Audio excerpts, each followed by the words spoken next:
Si chiamava Alvise Donal, 27enne informatico di Cannareggio che domenica verso le 19 ha perso la vita in via Fratelli Bandiera a Marghera. Il 27enne stava attraversando la strada in prossimità dell'hotel per prendere l'autobus alla fermata Colombara quando è stato colpito in pieno dall'auto che l'ha trascinato fino a qui. Per 50 metri.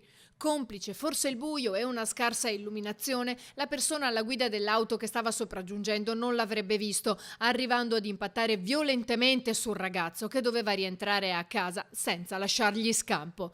I sanitari del 118, giunti poco dopo, non hanno potuto far altro che constatarne il decesso.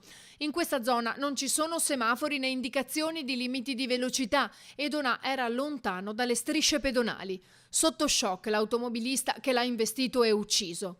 Il padre del 27enne è giunto sul posto, ma trovandosi di fronte a quello scenario si è sentito male e per questo motivo è stato riaccompagnato a Venezia, dove il figlio viveva insieme a lui e alla mamma. I rilievi sono stati eseguiti dagli agenti della Polizia Municipale. Alvise lavorava all'Interlogica di via Miranese a Mestre, amava leggere soprattutto i fumetti ed era una persona molto riservata.